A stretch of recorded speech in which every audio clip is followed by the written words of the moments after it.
Alright, so here we are once again, and I'm going to be talking about Falcon and Winter Soldier, the penultimate episode of the 6-episode saga, and yeah, this was a really damn good episode. I really enjoyed it. I am very much looking forward to seeing how this will all end. I'm excited to see how this will all play out at the end. Because this episode was it felt more like the calm before the storm. Because really, we had only one action scene. Granted, it was a really kick-ass action scene, but at the same time, I was like, wow, damn, that was a brutal fight scene between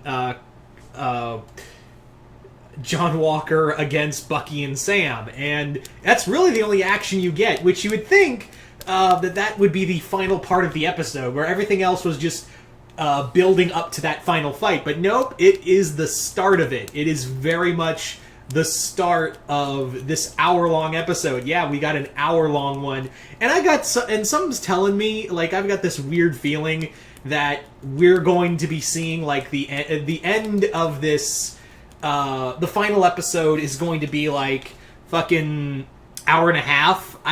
Something's telling me like how they're gonna wrap up everything is like in an hour and a half long episode. I'm very convinced that's gonna be the case. So that opening fight between Sam and Bucky fighting U.S. Agent, that was brutal. That was some brutal ass shit going on.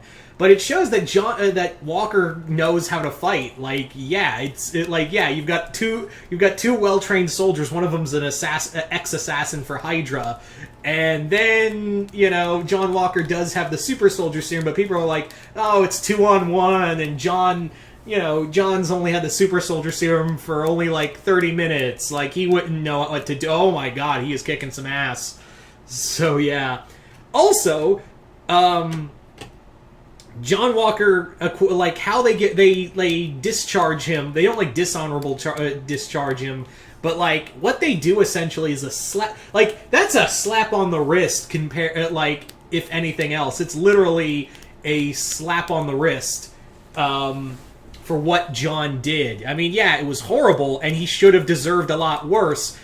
But he got off scot-free. Essentially, that pissed me off. But I have a theory of why that is.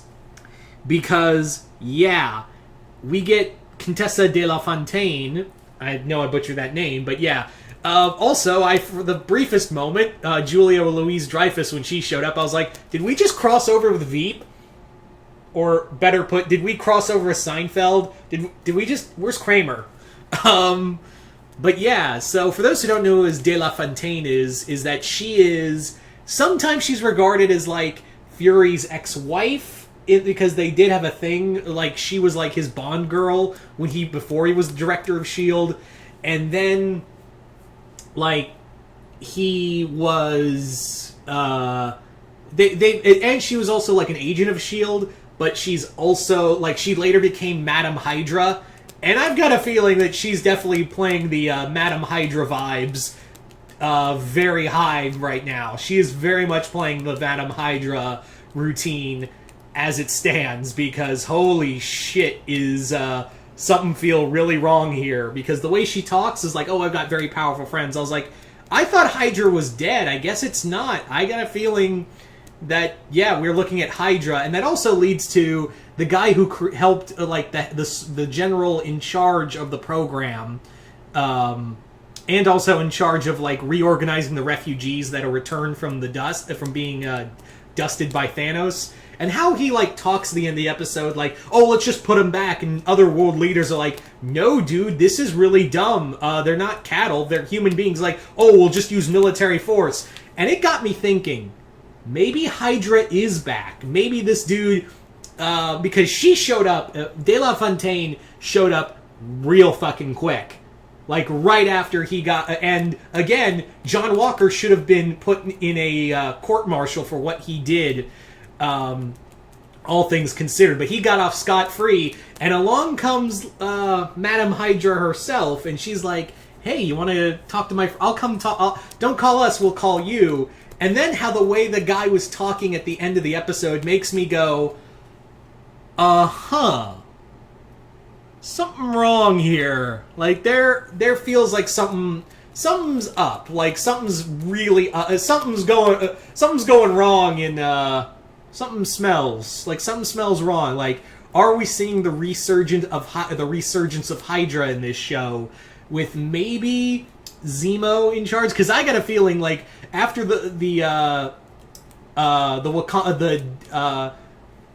Dora Milaje take him and say, "Oh, we're going to take him to the raft," I'm like, I got a feeling he's going to break out. I don't think he's going to I don't think you're going to be able to get him to the raft. Maybe you should have taken him straight to Wakanda. Like, maybe you should have taken him straight to Wakanda, ladies, because I don't think he's going to stay in the raft, because I think he's still going... I got a feeling that maybe he is still going to do the Masters of Evil thing. I really do think we're going with a Masters of Evil vibe here at this point. And if also, I know I'm going on a bit of a binge with the villains, but I feel like I just got to talk about this, is that basically, yeah, if you weren't convinced already that Sharon Carter was...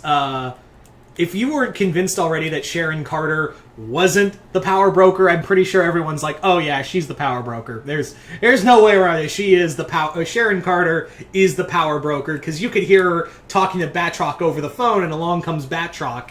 And I'm like, yeah, she's the power broker. Oh boy, that's gonna be something. Anyway, so we've got that going on for us. But yeah, the main crux of this episode is really just a decompress, like, this is Sam coming to grips with who he wants to be and what he wants the Shield to stand for. Like, after seeing it basically spill the blood of of this man, I mean, granted he was a terrorist, but still, more or less using it to kill someone in cold blood, it's now, like, gotten to the point where it's like, what does this Shield stand for, and what do we do now? Like, that's the big thing right now, is that what do we do now that this Shield has blood on its hands? Like, what must be done now? And I really do like that. I really do like that he also goes to Isaiah and talks to him, and I love the stuff between him and Isaiah, because Isaiah is literally like, yeah, I wanted to be Captain America. I wanted to be like the Tuskegee Airmen, but I was a black... There's no way they're going to let a black man be Captain America, and no self-respecting black man should want to wield that shield. And I feel like that conversation was a thing in the comics. I really do feel like, because in the Nick Spencer run, that he had like a similar conversation with another superhero. I don't think it was Isaiah. I think it was either Luke Cage or Rage. I know it was another. Sam had this similar conversation with another black superhero. I just can't remember it. But anyway, Bucky is accepting, like, yeah, you deserve the shield more than me, and we get to see Sam training to be. And I be honest, I was pumped seeing Sam train to be Captain America, like seeing him like learning how to throw the shield and catch it. I was like, go Sam. I am waiting to hear you say Avengers Assemble. I am waiting for that day to hear him say Avengers Assemble. That is going to be something amazing. That is just going to be straight up just perfection. That is what it's going to be. Just straight up, this is going to be great. Anyway, so yeah, I'm all in. I am all in for seeing how this show will wrap up. I am all excited to see how this is all going to come to an end. And we see it as a ending credit scene, as a post-credit scene of John building his own shield, and he's clearly gone. We are going to be dealing with Kylie. We've got John at the end. And again, there's the possibility of Hydra making a resurgence. there is a lot of shit to unpack, and we are getting into a one hell of an ending, and I can't wait to see the Wakandan version of the Falcon Cap costume. I am all ready for it. God,